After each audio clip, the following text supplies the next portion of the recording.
Very good afternoon, everyone. We are going to start our webinar for this week. And today we are absolutely delighted to have our Pro Vice Chancellor, Professor Bob Nichol, to answer this pressing question. Have you ever wondered why the sky at night is dark? I have wondered, but I have no idea. So Professor Nichol is going to explain.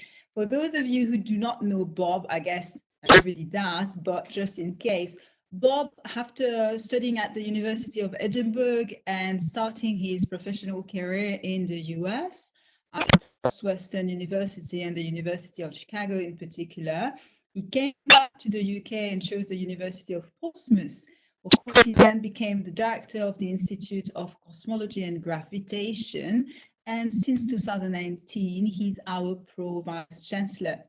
I'd like to give the floor to Bob for about 15 to 20-minute presentation. Please mute your mic. So Bob, the floor is yours. Thank you very much, Leila. Maybe say if for some reason I drop out because my teenagers start using the internet, please shout and I'll stop and rewind a bit. Because as soon as I present my presentation, there's a chance I won't see. I lose my camera, so I probably will not see you. Yes, I thought it would be kind of interesting to give this 20-minute talk about what seems like an obvious question, but has quite some profound implications. And also is sort of partly a review of my own sort of 35-year career as an astronomer, trying to understand some of the more profound questions of our universe. So just to reassure you, I've tried to keep it pretty low on the mathematics, so I won't be showing any equations. I've kept it very physics light, so we won't be expecting you to really understand the details of physics. But I really just want to try and lead you through some of the natural consequences of some of the observations that we've made about the universe. Just to be clear, this isn't a history lesson. Everything I'm going to tell you is based on empirical facts, so things that we can see with either our telescopes or our eyes. And just work you through some of the key concepts about what we can learn about the universe just by looking at it. So again, the area of expertise is observational cosmology, so it's not really about the theoretical side of things, but it's more about what can we know about the universe just by staring through the telescope. So let's go a few slides, if that's okay, and I will start presenting them now, and I'll use them as the sort of basis for my talk. Just to assure you, there's only 4 slides, so I'm not going to kill you through PowerPoint. And if for some reason you can't hear me, please shout out loud and I'll stop and rewind. So let me just start the presentation. The first slide here that you see in front of you is part of the Hubble Deep Field. So this is a very famous, one of the most famous images ever taken with the Hubble Space Telescope, which, by the way, is now coming up on its 30th anniversary. So the Space Telescope has been up there now for 30 years, almost my whole career. Really, it's just one tiny part of the night sky, but it's one of the deepest images that we've ever taken. And by that, I mean, we stared at this bit of the sky for many, many days using our most powerful telescopes on the planet. And by staring at this bit of the sky for days and days of time, you can see that most of this image is black. If you stare very, very carefully, you might be able to see there's a few smudges in the background, and those are distant galaxies that you can see. But if you make an estimate of the amount of space or the amount of area that this image, how much of it is truly dark, how much of it is black, how much of it does not have light in it, with an estimate of about 95% of this image is just black. And what you see every night if you go out on a very dark night, some of these recent cold nights, that if you go outside with no clouds and you look up, again, you see that most of the night sky is black. And you might ask the question, well, isn't that obvious, Bob? You know, I've known that all my life. Every time I go out and it's good night, at night it is dark. So why am I giving a webinar about something that is just intrinsically obvious to most people? Well, you could ask the question, is that why would it be black if, for example, this is where we start getting into something that is now called Oblers paradox, which is if, for example, the universe was infinite, what I mean by infinite, but it was infinite in both space and time, so the universe had been around forever, and that it extends to infinite size, then you have a situation where in any direction you look in this image, you should in reality find a star or a galaxy. It doesn't really matter which technology you use. So let's think about that, and a good analogy that we like to think about is if you're in the center of a very dense forest, and look in all directions in a large dense forest, eventually you should see a tree, and there'll be no gaps between those trees. And if the forest is infinite in both time and space, then you should always see a tree no matter where you look. And the same applies to the universe. If the universe is infinite in both space and time, then you would always see a star no matter what direction you look in. So now it becomes quite odd if you think about it. Again, if you believe the universe is infinite in both space and time, it's odd that the universe is actually black. And we're not talking about now our sun here, but when we use our telescopes to look deep into space, why is it that there are empty spaces between the galaxies and the stars that we see? And again, this is Oblers paradox, and really the paradox tells us something about the assumptions that we've just made. And if you just think about it carefully, the assumptions I have made in making my statement is that the universe is infinite in both space and time. And that's not true. Oblers paradox is just a statement that the universe cannot be both infinite in space and time. So by looking at the darkness of the sky, we can make a profound statement about the universe that it's likely that our assumptions are not correct if we assume that the universe is infinite in both space and time. But let's look at this diagram for a little bit longer as we move forward to this century and think about, not this century, sorry, last century moving into this century. If we a little bit more about what this image is telling us, we move into a period of time dominated by one particular character, and that character is Edwin Hubble, whose name was used to name the famous space telescope that shows this image. And really, Edwin Hubble comes to the forefront when we were trying to ask a very simple question about an image like this. This image is two-dimensional, and you can imagine that you can ask a question is, well, how far are the various objects in this image away from us? I've circled here just two in the image that we know, for example, the blue star-like object at the bottom of the image that I've circled is a star, and we know that now. But if you look at the object in the top left, which is redder and is more fuzzy. And the question at the beginning of last century, which was, were these two objects in the same galaxy? Were these two objects the same distance? Now, by eye, just by gazing at these two objects I've identified, you actually assume they are the same. In distance from us, they're roughly the same size. Maybe they're, in the same galaxy. Maybe they're within our galaxy. And that profound question really was wrestled by Edwin Hubble and his colleagues by measuring the distance to these fuzzy objects, the thing in the top left-hand side. And he did that through what we call using a standard candle using objects where we believe we know the brightness of the object, that you can estimate the distance that object is away from us just purely by the ratio of the intrinsic brightness of the object to the apparent brightness of the object. And you do this all the time, your brain does it all the time.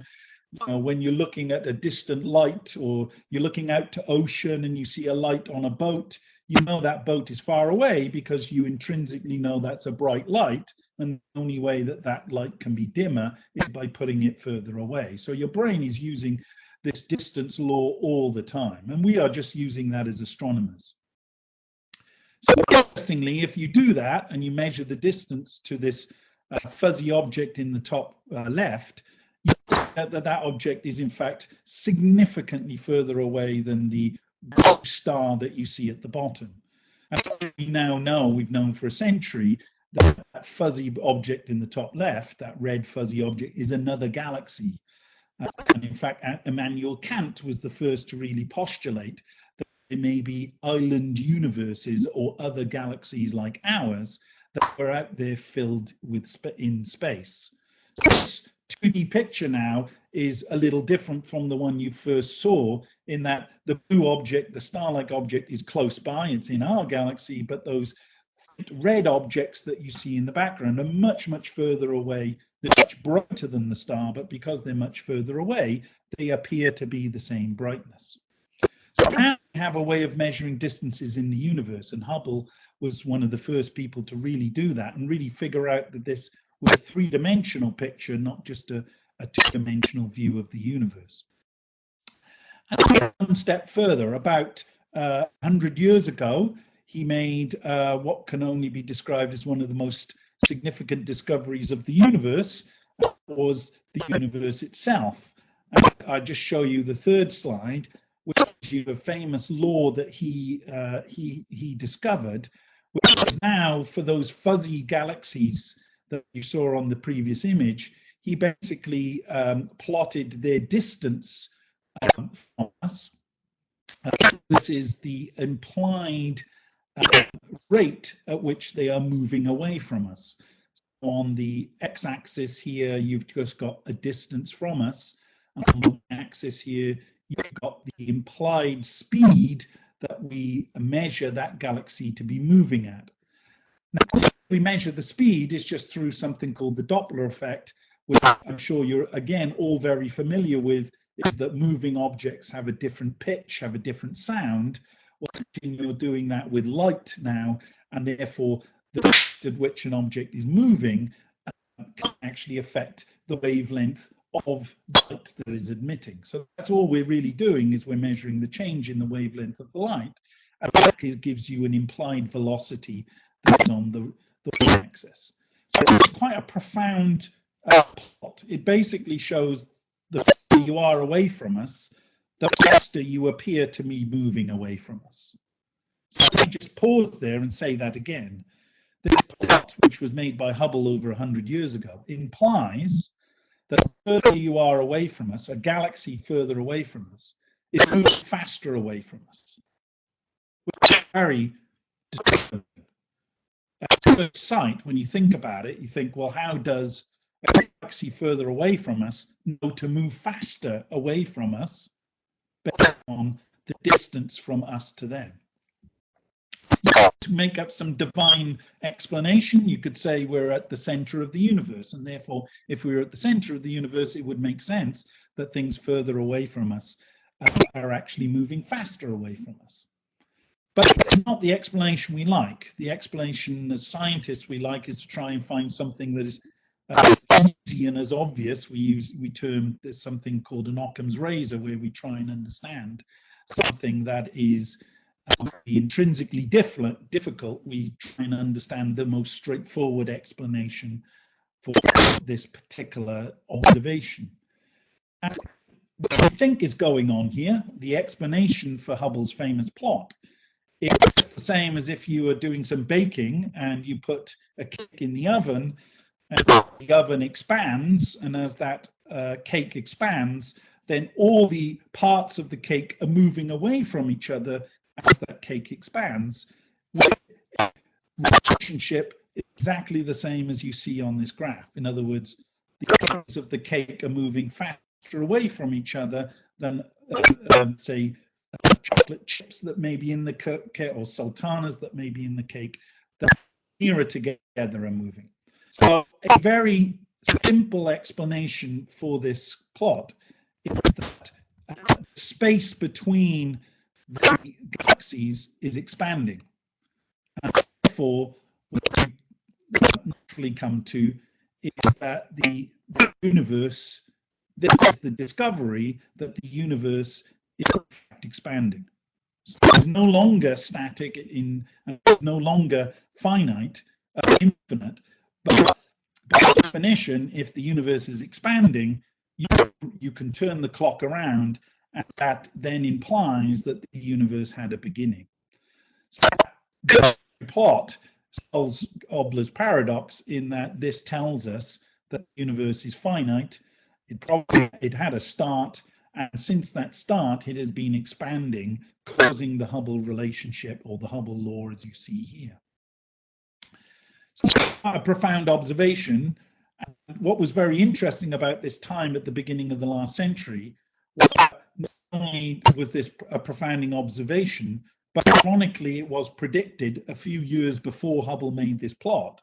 In fact, the great Einstein had come up with his theory of gravity, and to apply that theory of gravity to the universe as a whole, you actually do predict an expanding universe. So this was a case where actually this particular observation was predicted by Einstein's general relativity before it was observed. And so we had the combination of both a theoretical explanation for this plot, but also the observation itself that proved, one of the first proofs, that general relativity was a good explanation for the universe as a whole. But then you are, if general relativity explains Hubble's diagram, you're then left with the interesting conundrum that general relativity is a theory that combines the contents of the universe, and space and time is affected by the contents of the universe. And it launched, I would say, a century of effort where people were very interested in what is the content of the universe, because if we could figure out what's the content of the universe, we could figure out how it would affect space and time, and then we could actually figure out the future of the universe. So we could count all the what all the matter in the universe was, where it was, how it was distributed. You could then use general relativity from Einstein to predict what the future of the universe would look like. So you can imagine, as cosmologists, we were all very excited by that. And when I joined as a cosmologist back in the 80s, we were still struggling with this very concept. What was the content of the universe? How much matter was in the universe? If you could make that measurement, then you could, in theory, predict what the future of the universe would look like. And I'll fast forward to 1999, where we made a major discovery about the universe that helped decide what the content of the universe was. And using these standard candles again, but no longer the same ones that Hubble was using, but supernova, and this is where my area of research comes in. And by using supernova, we can now measure the distance, not just in our local universe, but half the distance to the Big Bang. We can basically measure half the distance to the end of the observable universe. It allowed us to make this plot, this one that Hubble first made, but we can make it over a much larger, more vast area than that. And what we discovered back at the turn of the century was that the universe was the supernova that we observed were fainter than they should be. So what I mean by that is if we took all the contents of the universe and we predicted what the brightness of these supernovae should be, we discovered they were actually fainter than they should be. And that was quite a conundrum, because there are only two real explanations for why these supernovae should be fainter than they should be. One was we'd done our calculations wrong, Or the other was that they were no longer standard candles, and in fact they were intrinsically different brightnesses across the universe. The answer to that conundrum was that we'd done our calculations wrong, not that these supernovae weren't standard candles. What I mean by we had done our calculations wrong is we had only assumed that the space between us and those supernovae was only warped by the matter that we could see between us and the supernova. And in fact, just pure energy, remember the E equals mc squared equation, well, energy has an effective mass and mass has an effective energy. So while we were counting up all the mass between us and the supernova, we included the potential for there to be energy between us and the supernova. And in fact, the answer to this conundrum is, in fact, these supernovae are dimmer because they are further away, and further away not because there is more mass between us and those supernovae, but there's an energy component to the universe that's between us and those supernovae. And I'll move on to my last slide just to illustrate what our present knowledge of the universe is. And that is that as the universe has started from the Big Bang, that first moment of conception, illustrated there on the left-hand side, the universe has expanded, as we discussed with Hubble's diagram. But at the end of this trumpet diagram you see on the right, you see that expansion is getting quicker. The universe is getting larger, faster. And that extra expansion that you see at the end is what is the cause for supernova being more being dimmer and therefore further away. So it's quite a profound degree, and it leads us to yet another set of questions, as we tend to find. Once you've answered one set of questions, you move on to another set of questions, which is, of course, what is driving this acceleration? Why is the universe expanding quicker today than it did in the past? Our explanation for it today, and this is ongoing research right now, is that accelerated expansion, that reason the trumpet is getting wider as you go into the future, is that there is a component of energy, there's an energy component to the universe that we call the cosmological constant. And this was actually postulated very early on by Einstein himself. But the cosmological constant, we believe, is associated with the space itself. So here's the irony: as you get more space, you get more cosmological constant, which causes the universe to accelerate more, which gives you more space, which gives you more cosmological constant, which causes the universe to expand, and so on and so on. So if the answer to this conundrum is a cosmological constant, actually this trumpet will just get wider and wider, faster and faster, and we'll end up with the universe expanding faster than the speed of light, and we'll get into quite a strange universe far into the future. Just to reassure you, that is a long time in the future. But I could ask the question, why is there a cosmological constant? Why does space have an energy associated with it? And actually, there is a natural explanation for that in another one of the great physical theories about quantum mechanics. But that's another lecture for another day, and I won't go into that. So I can just summarize where we are today. This picture I show you is basically a very good summary of what we think the evolution of the universe was like. That trumpet expands quicker at the end. It's a conundrum we are still dealing with, and astronomers and cosmologists around the world are presently building a new generation of satellites and telescopes to try and really prove the understanding of the cosmological constant that we think is driving that. One of the key questions, of course, is it truly a constant? If we could measure the contribution in different parts of the universe, then maybe we can test the assumption that the cosmological constant is the thing that's driving that expansion. So I've talked for longer than my 20 minutes, so I apologize for that. But that's a whistle-top tour. Hopefully you heard everything of why the sky is dark, and really brings you up to date on what our thinking is of the expansion history of the universe. Thank you very much. Thank you so much, Bob. That was really great, really fascinating, I think, for everyone, and easy, I felt, to understand. I just don't know whether I really understood it. And I'm going to use my privilege as a chair to ask the first question. But colleagues, please ask your questions in using the chat banner. You have at the bottom of your screen, you have a place where you can write down your question so that you can see it and ask it to Bob. So the first question as a chair, and again, we'll just wonder whether I'm anything. What are the possible consequences if the universe expands faster than the speed light? Question. I mean, that is a very good question. One I'm not sure I'm qualified to answer, but I will give you my best shot. Of course, there is also theories that say nothing can go faster than the speed of light.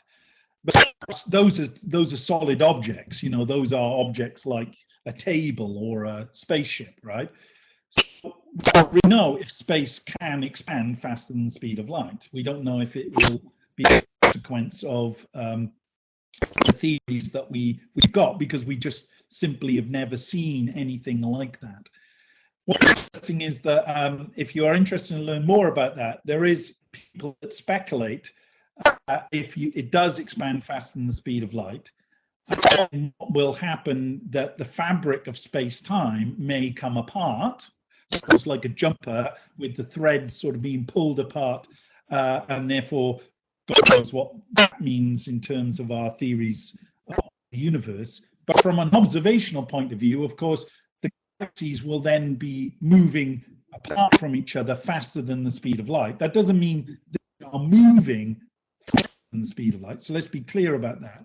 If two galaxies are pulled apart faster than the speed of light, they're themselves not moving faster than the speed of light, so there's no violation there. But the light can't get from one galaxy to the other galaxy because they're being pulled apart faster than the speed of light. So actually what we think is if the universe is moving faster than the speed of expanding faster than the speed of light, the sky will just go dark. You just won't see anything. Because of course the galaxies, that there will not be enough time for the light to come to us and for us to see. So it's a depressing picture. The night sky will kind of fade into darkness and it'll be a very empty, lonely place. A bit like today, today. So that's as good as I can do at the moment, Leila. But that was a very good question. That's great. Thank you so much, Bob. So in the meantime, we had questions. We have one question from our colleague Tarek, who presented last week a very good presentation. I know that the Earth is a tiny part of the universe, but I would be interested to know if this expansion process is affecting the Earth in a way or another, and how. I'm going to try and find the comments. There we go. So I know it's a tiny part of it, but I would be interested to know if this expansion process. That is an excellent question as well.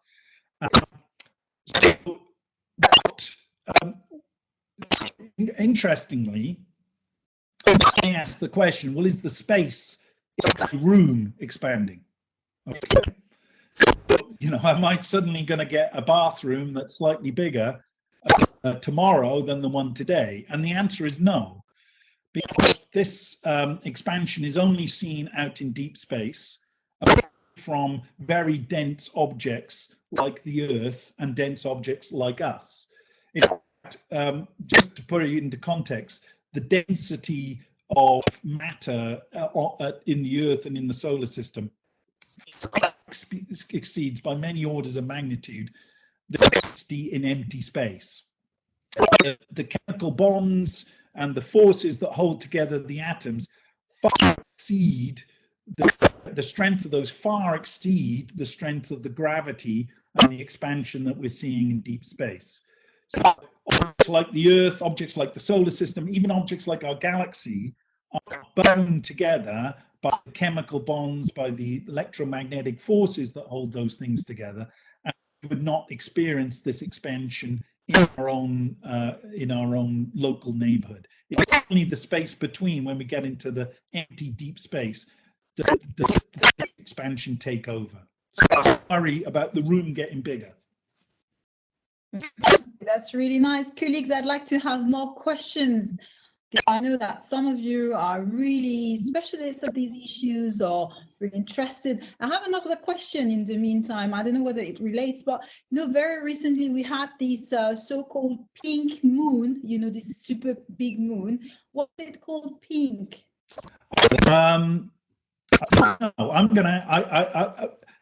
There's a common misconception here, Leila, that actually while I am an astronomer, I actually am not that interested, as you can tell, in objects within our own solar system.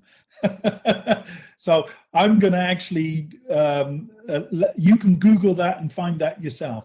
If there are any questions about things beyond our solar system, I'm more than happy to answer those. Because I discover also the complexity of the field, and I'm sure you have many subspecialisms. Absolutely, I wouldn't. You can find that easier on Google. People, do you have questions or comments? You want to take the floor, maybe also because you may have something to say, something in relation to your own discipline, your research.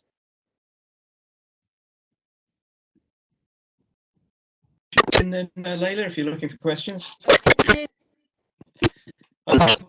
Your presentation. Nice you. Yeah, how you doing? So just a quick question as to I guess, how confident are you that the observations are accurate? I was struck looking at Hubble's original plot that you had a couple of nice straight lines going through the dots on the graph. And if you took the sort of fastest data point and the slowest far data point, you could have actually drawn a horizontal line. So the modern observations give you complete confidence that that what you're talking about is accurate. Yes, I mean, I'd show you Hubble's diagram because historically it's the one that really kicked off the whole field. One could argue cosmology started with Hubble's diagram because before that we didn't even feel there was an external universe that we wanted to explore. So that's the historical context of why we showed that, or why I showed that. The modern version of Hubble's diagram is exceptional. I mean, it is beyond reproach. There are, for example, in terms of the sort of supernova events that we talked about in terms of the standard candles, there are now thousands of different points, but also it's not just the number. Each one of those data points has now been observed and refined and improved to the point that there is very little scatter around that line. So the modern experiments, which I'm more than happy to share with you offline, Adrian, are beyond reproach. But I think the reason I'm so confident is, of course, many scientists, we haven't just used one way of measuring it. There are multiple ways now in which we measured the expansion of the universe. There's the famous cosmic microwave background that we should mention. So there are many, many bits of information that the only rational explanation when you put all those bits of information together is that we live in an expanding universe and that expansion is increasing with time. So I would say 99% of cosmologists have now given in to the idea that we live in an ever-expanding, ever-accelerated expanding universe. There's 1 in 100 that is looking for an alternative explanation, and we need people like that will keep questioning. But I would say we are 99%, we're more than 99% sure, but 99% of cosmologists believe that the observation as shown. Thank you so much, Bob. And there was our colleague Adrian Hopgood, who's Team Director for Emerging and Future Technology. Marika kindly reminds me that we have special guests today. I think we have a number of friends from the Cafe Scientific or Cafe Science. And we also have friends from the Hampshire Astronomical Group. So a very warm welcome. Thanks for joining us. And if you have questions, please feel free to write them down. I see that we have more questions. There is one from Gary. Gary is asking the following question. Related to the previous question, there is an assumption that the universe is uniform and constants are universally constant. Is it absolutely proven? That's quite technical, I like that. And then we have a question. I'll take this one first. This question is again an extremely good one, and let me take the last bit first about the universality of the constants of we have to. I mean, we have to start by assuming, and I should have been very clear about that. We have to start by assuming what's called the cosmological principle. It assumes what we see locally applies across the universe. So Hubble's law, let's say, for example, Hubble's law that we see from the Earth, we have to assume that law applies throughout the universe. If we don't, I think we just stop. We simply have to give up, because then the myriad of alternative explanations becomes hard to cope with. So the basic principle basically says the laws of physics that we see here today apply across the universe. So the electromagnetic law that we use to power our computers is the same as would be the same here as on the other side of the universe.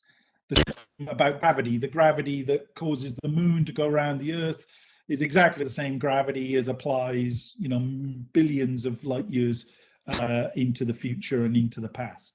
If we assume that, we have no way of making progress, because then you could say, well, the laws of physics are different over here than over there. And you say, well, how different are they? Well, they're very different. Oh, well, then, what? So suddenly you just get an infinite number of opportunities and solutions, and you would never make any progress. So you're right. We do assume the constants are universal. Has that been tested? It's extremely difficult to test that, because, of course, as you're trying to test the constant, you are also making these observations about the expansion of the universe, the contents of the universe, and things like that. So you're trying to hold one thing secure while changing that.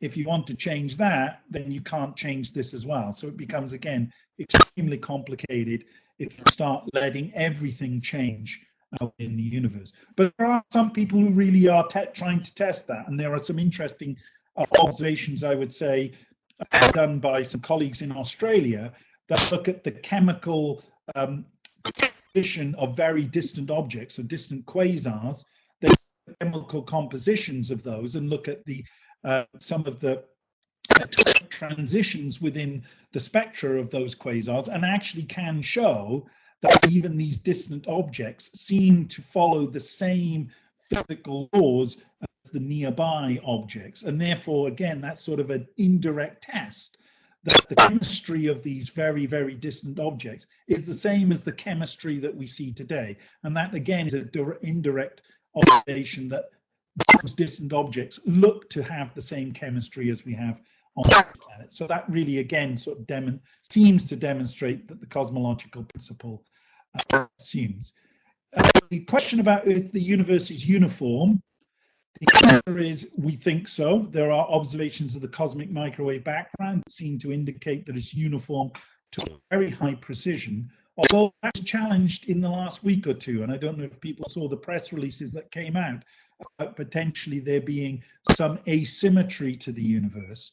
It's got to be very small. There could be something there, but it's got to be very, very small, unless it would ruin the observations of the cosmic microwave background. But something we will test in the years to come. So one thing we are definitely interested in testing is if the universe is homogeneous and isotropic. And the next generation of experiments should be able to test that very question posed there. So thank you, Gary. That is an excellent question. It is active research at the moment. I think we have a question which might relate from Lou. She says, are two methods for determining the cosmological constants which give consistently different values. Can you explain? I'm going to guess Lou is not talking about the cosmological constant, but Hubble's constant. He is talking about that, then I'll give you my thoughts about that. I just want to make sure that Lou is referring to Hubble's constant. That is the slope of that line. So the line I showed you from Hubble, the slope of that is quite, is quite an interesting measurement in itself. And where that line hits today, Lou, okay, hey, it's amazing how interactive this is. So the way that where that line hits the y-axis, so the value of the slope today is called Hubble's constant. Lou is right. There is now again what we call there is a conflict there between the measurements of that Hubble's constant based on different measurements. There are ones where you start the measurement today and work out, or you start the measurement far away and work backwards. So if you start here and work backwards, you get a value like that. If you start here and work outwards, you get a value like that, and there's a gap. And the existence of that gap today is pretty significant. I would say most cosmologists now are getting quite worried that the methods of measuring this constant are disagreeing by quite a significant amount. So there are two options for why there is a significant difference. Either one of those measurements is wrong, and cosmology has a history of making measurements, not because of people being bad scientists. It is just a very, very difficult thing to do. That the measurements, one of those measurements is wrong. Which is probably more intriguing is that it may be evidence that our theory of the universe on general relativity is not the full explanation for the expansion of the universe. And one possibility, just to come back to the previous experiment, is that when you make that measurement and you see the gap, we've only done that in certain parts of the universe. So we've only just sort of done it over there and we've done it over there. If the universe is non-uniform, then we get different measurements of the Hubble constant based upon whether that part of the universe is slightly different from that part of the universe over there. So one of the intriguing things about that measurement maybe is it tells us maybe the first glimpse that the universe is not as uniform, not as homogeneous as we first expected. Excellent. Thanks so much, Bob. We have a question from Chris. The second law of thermodynamics suggests energy is being lost. So how can the energy of space be increased? Sorry, who was that? From Chris. Chris, that's an extremely good question. So they are different. So just so I'm clear, the thermodynamics is that you would expect energy to be lost, but energy is not the same energy as associated with the empty space and time. So here, what we believe is happening is the cosmological constant, which is the energy associated with space itself, is due to quantum fluctuations that are going on within that empty space-time, whereas the second law of thermodynamics is the energy associated with hot radiating objects that necessarily have to lose the energy, for example.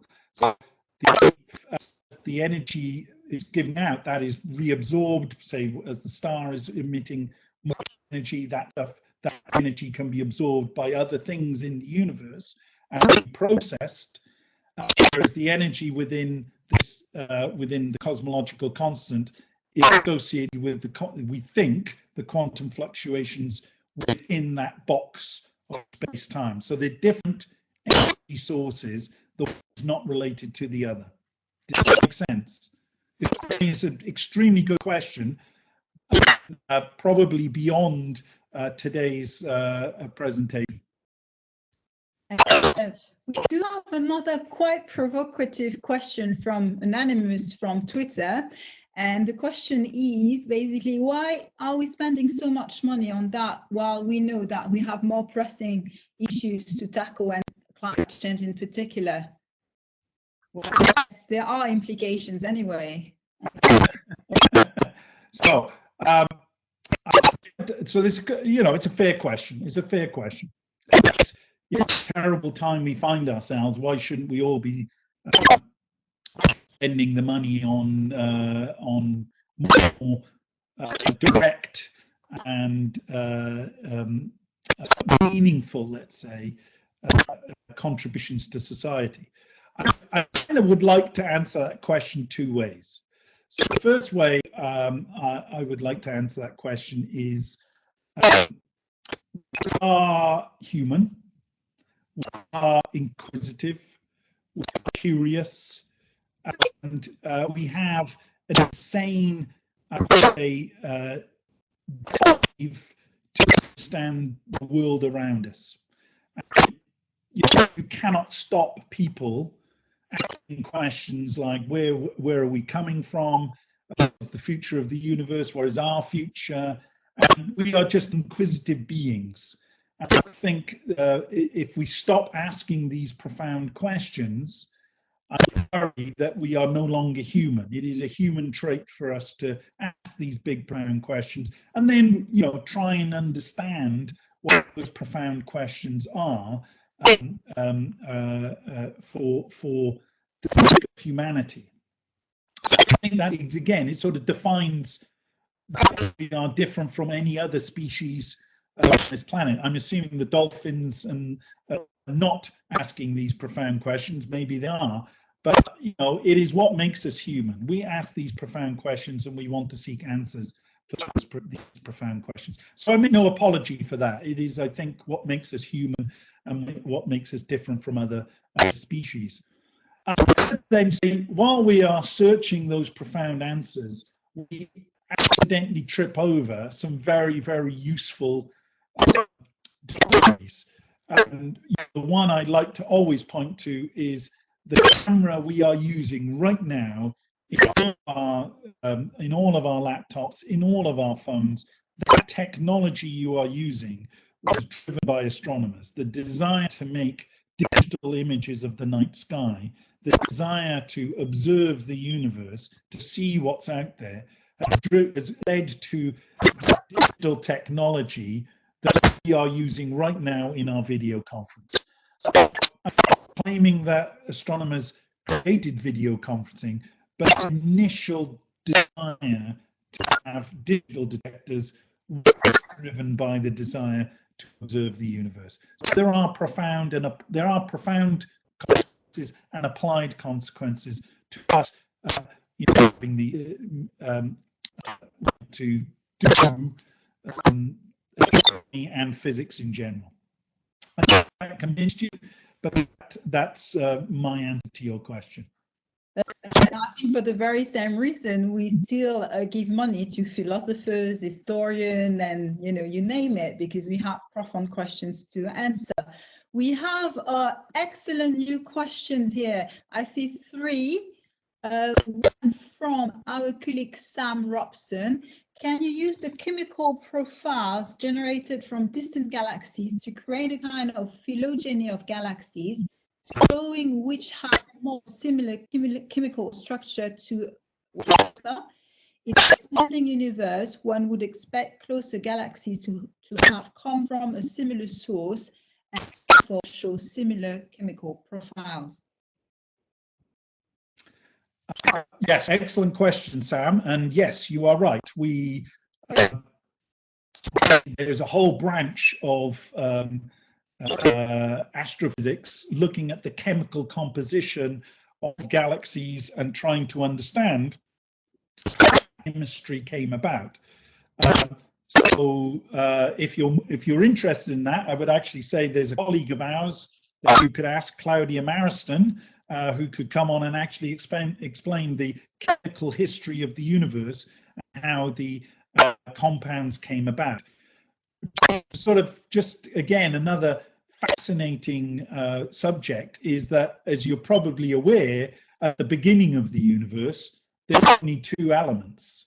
So the elements that that the universe was made from, at the beginning, the universe only had hydrogen and helium, which are elements of lithium and beryllium and those things. But most of the universe at the beginning, it was hydrogen and helium. So all the other elements, so all the things like gold, iron, all the elements that we take for granted on our planet, were actually made through the process of stellar evolution. So stars growing, stars blowing up, producing heavy elements that are then spewed into the universe that then create planets, and then you and I dig those elements out of the ground and we make, wedding rings and we make watches and things of them. So all the elements we see on the Earth today, bar hydrogen and helium, really came from the centers of stars and the explosions of stars that then polluted the universe. At some level, stars pollute the universe with all the heavy elements that you see out there. Everything we've seen, everything about the universe we've measured, says that chemical process is the same throughout the universe. So a distant galaxy seems to be creating its elements in exactly the same process as our galaxy is creating its elements. But we could have a whole long seminar about the chemical processes and the creation of those elements. And I would strongly recommend Claudia Mariston to give you that lecture. Super. A really profound, I think, question from our colleague Andy. Let me find it. Given the billions of galaxies in our own galaxy and beyond, something I've always struggled to get my head around, where did all the materials mass come from to create the universe in the first place? So that, believe it or not, is another question. But in modern cosmology, the universe started with the Big Bang, and the Big Bang was a moment of energy. And as we know, energy equals mass equals mc squared. So as the universe has expanded and has gone through multiple phases as it's expanded, part of that phase, one of those phases, is the creation of the electrons, the neutrons, the protons that we see today. And the stuff we are made of was made in the Big Bang. There's nothing else. If you believe modern cosmology, it's the universe and nothing else. So the universe created its own matter. There's an extremely good book. If you really want to know, there's a book by Joe Silk called The First 3 Minutes. It is still a fascinating book today, and that describes how in the first 3 minutes of the universe, all the matter we see was created. So I strongly recommend you read, because since you're stuck at home with nothing else to do, I'd strongly recommend books, The First 3 Minutes, and that will address that question. But I have another question from Graham. As the expansion continues, is it where we hear of the Great Rip at the end of the universe? So if the universe continues to expand, again, we come back to almost the first question where we said, what happens when the universe is expanding faster than the speed of light? Of course, we don't, excuse me, we don't know the answer to that because we've never expanded space faster than the speed of light before.